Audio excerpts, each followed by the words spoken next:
What's your take on this cold morning of December, but sunny?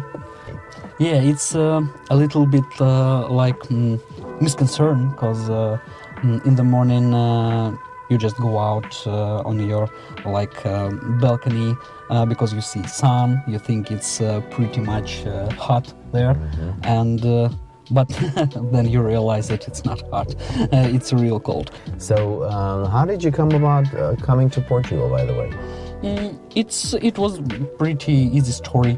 My sister lived here for 13 years already, and we don't see each other for 10 years. So backwards 3 years ago, my wife and I just come here to visit my sister, and very fast we understand that it's the place we want to live, and we just move here. Let's just dig deep into XR and Metaverse and digital, physical, Phygital worlds.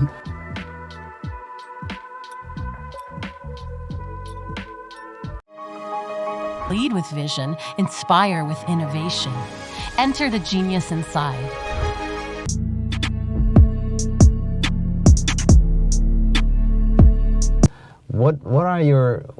What's your take on the trends, and how do you think things will evolve in terms of XR and Metaverse? Do you think that it will evolve extensively, or it will take a little bit more than just it has been evolving? We should here separate Metaverse and XR because both technologies, if we can say like this, are developing in other speed, if we can talk like this. So extended reality is already technology that are really wide adopted, and many companies, many human beings using it in real life every day, as me, not only in development processes, but also in gaming, in entertainment, and even in learning. Metaverse is more technology. It's more like the world that we will see in next 5, maybe 10 years, because the technological advancements and technological potential now is not 100% ready to make seamless virtual world to human interaction as it should be, as the Metaverse should be, like the whole digital world for human interaction. But if we dive deeper in the idea of the Metaverse, we already have Metaverses for far long ago. Like Facebook was always Metaverse company, because the idea of the Metaverse is just a digital world where people can interact with each other, they can share some content, they can even send money to each other, there can be inside economy. In this case, like Facebook, Skype was always like a Metaverse company. Now what we're talking about is just about visualization, and here is the biggest problem in the hardware, in the software, and with the whole construction of technology to make this seamless, big, wide range Metaverse. Got it. But let's imagine that the definition of Metaverse is not so much of a basic Metaverse, but a fully immersive experience where you have a physical experience in a digital world through goggles, suits and so on. How far are we from this? How far do you think we are from this? Technologically, I think it's as I say, 5, maybe 10 years, because artificial intelligence make a really big improvement in creating Metaverse.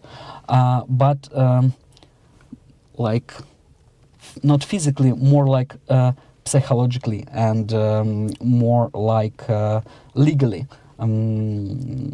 We are really far from there, because there are too many problems that we need resolve before creating a Metaverse, to make mistakes that we are already made in our real life, in economy, in politics, in communities, and many other problems that we need to resolve before creating the metaverse. Got it. How much do you think AI on a technology basis accelerate, and AI ethics on a governance basis break the acceleration of metaverse adoption? And to what extent do you see AI redefining the metaverse? First of all, from technology perspective, it's graphics, and it's a possibility to make like real-time advancement in content. So I'm talking about all of this voice or text to 3D, text to environment. Unfortunately now it's not working so smooth, not working so good to use it in Metaverse or in XR especially. But it's a huge step to the future.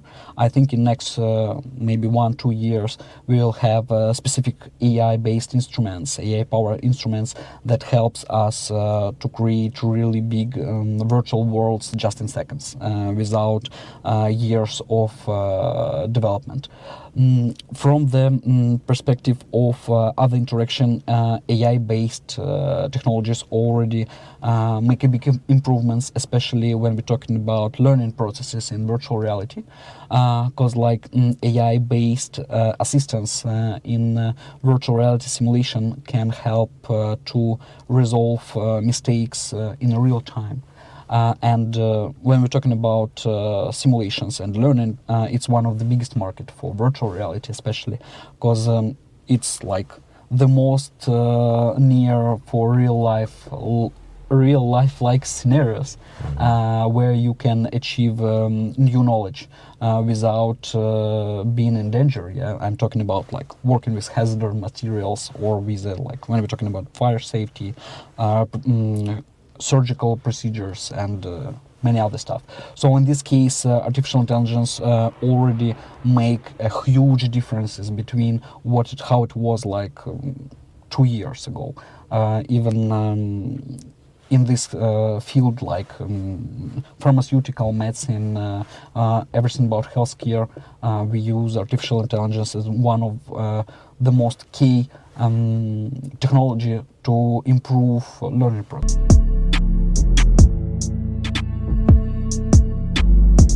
What do you think are the strategies that vendors can use or apply to avoid AI-based fraud? In other words, building avatars that are just designed to create fraud on users, on human users. And do you think that this is a possibility, and to what extent vendors that provide metaverse experience will be responsible for curtailing or for reducing this kind of AI fraud? It's actually a really hard question, but let's thinking about this from the community perspective, because like Metaverse, first of all, it's community, and like in real life, each community can be responsible to the content inside their community. Yes, so it's like with computer games. In multiplayer, when you have a team and somebody from this team is like breaking the rules, the whole team can vote for exclusion of this person from the community.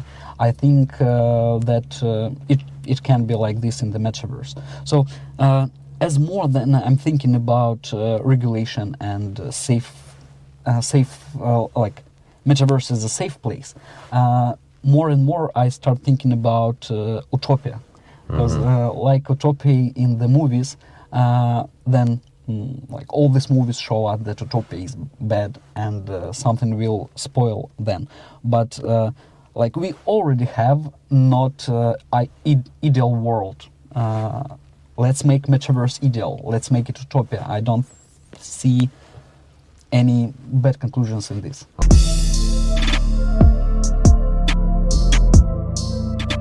About utopia, how do you make XR and metaverse more democratic? Because this is a more expensive technology, and not everyone is going to buy expensive goggles or expensive hardware and so on. So what do you think are the strategies to make XR and Metaverse more democratic or more accessible?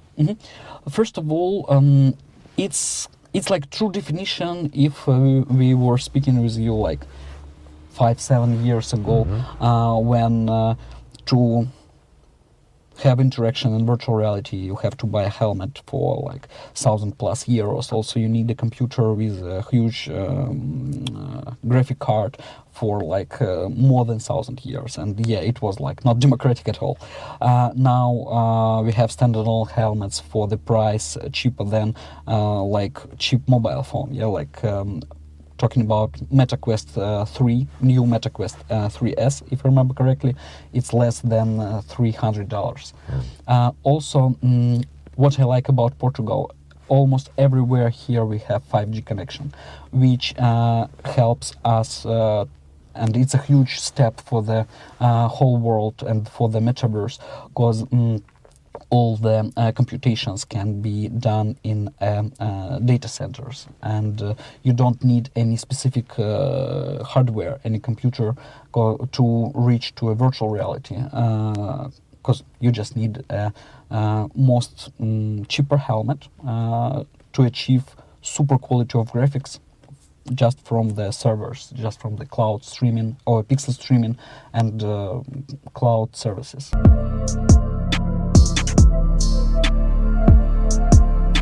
We're experiencing, not with XR or Metaverse, we're experiencing this with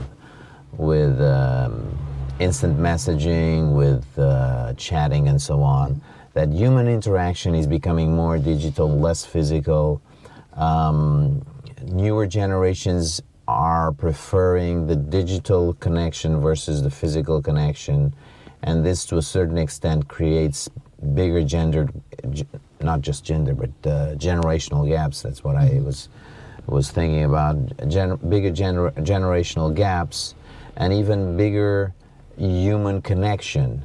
Do you think that this will, with the development of these technologies, XR and obviously Metaverse, do you think that this will get worse?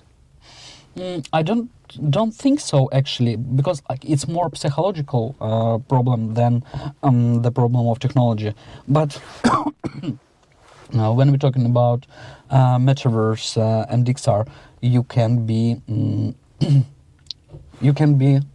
whatever you want. So in this case, like elder people can be younger people can be elder. It's about inclusion, and it's about wide adoption of this.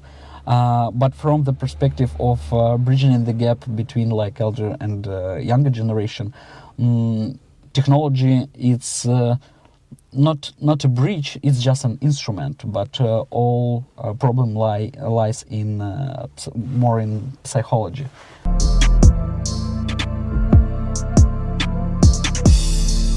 And how do you see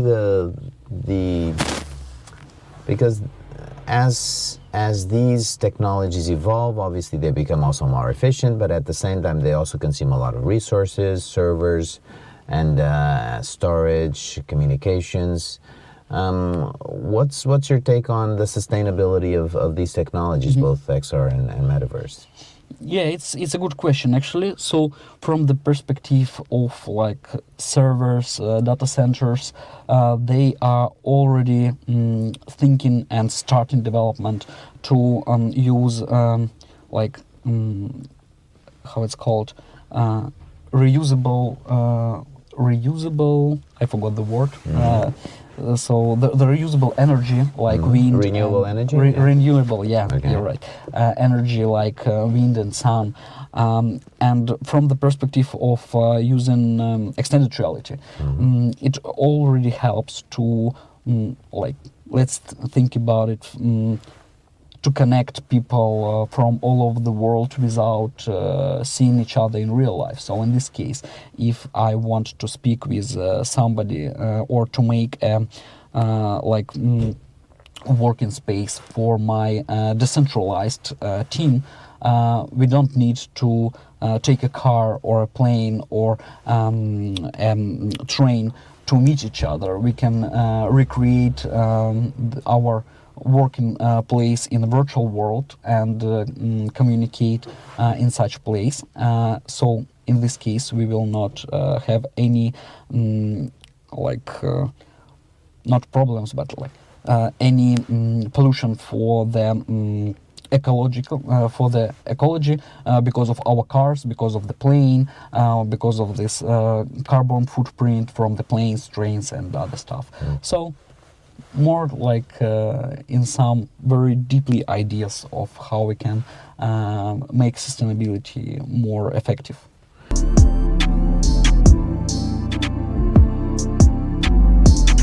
Do you think that to a certain extent XR can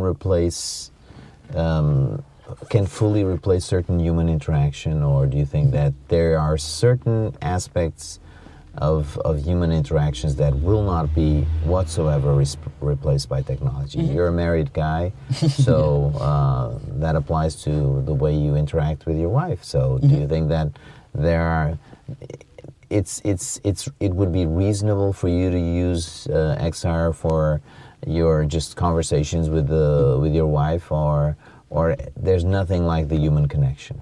Yeah. First of all, how to say it?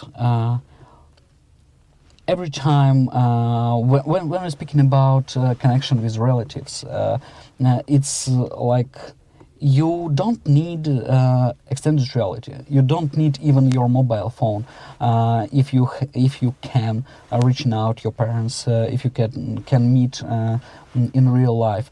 But unfortunately, nowadays, in some cases, it's really hard. Yeah, because I can't visit my parents, and virtual reality really helps here. Because they can see me, they can see my avatar, they can see my real life avatar, because it made from a 3D scan, so I'm looking like a real person there. But yeah, we still can connect with Skype, Zoom, other stuff, but nothing can replace real human interaction like in real world. Yeah, it's like with gaming. I remember when I was young, I adore Counter-Strike, and I was playing too much time in Counter-Strike, but it doesn't replace all my football games with my friends, because it's another. It's not the same, because virtual reality will never replace real life. Got it.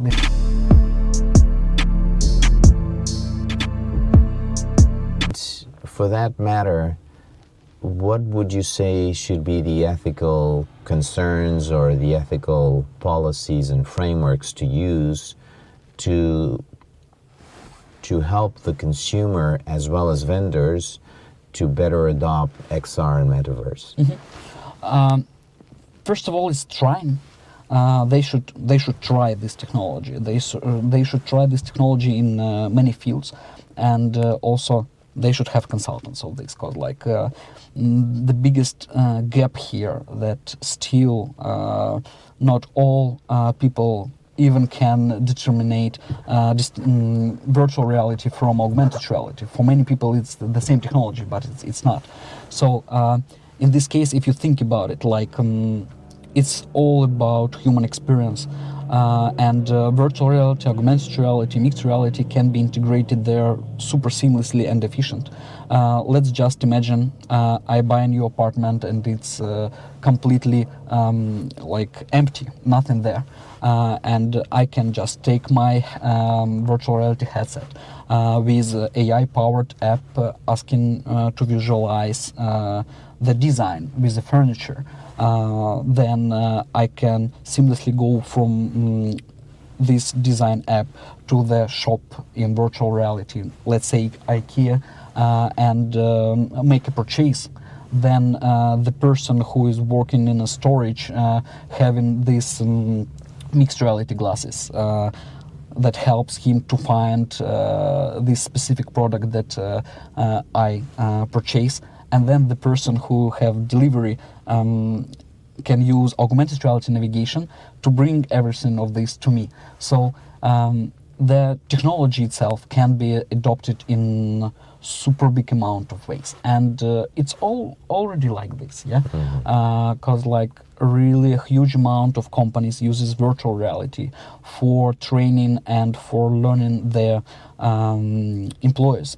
It's cost effective. It's safer, and it's the most real life experience that is possible in like safety environment.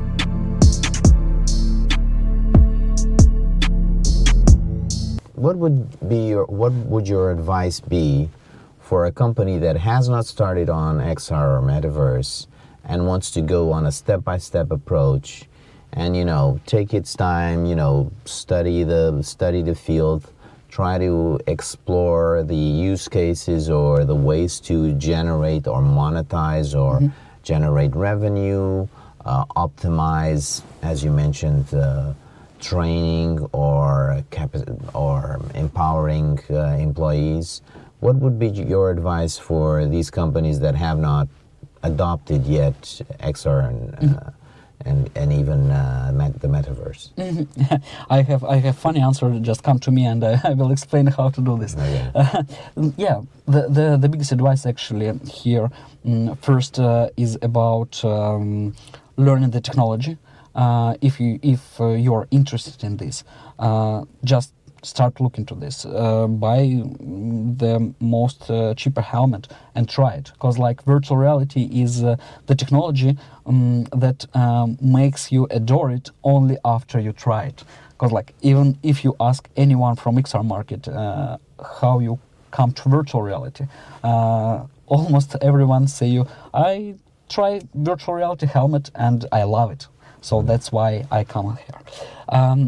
So another way is just consult, because people from XR market see technology and how to adopt it much wider.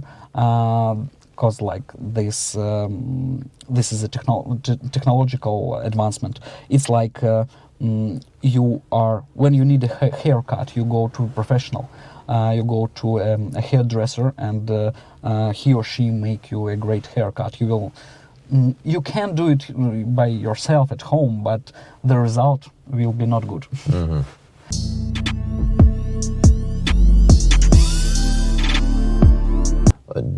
What would you say it will be game-changing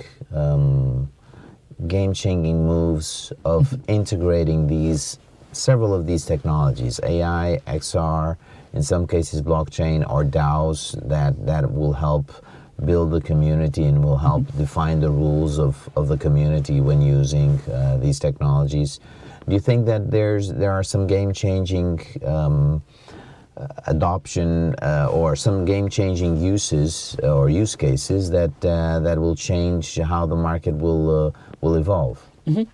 Yeah, I think first of all we should think about it from the workplace scenarios, because like COVID showed to all companies that they have to have some digital world where people can work together.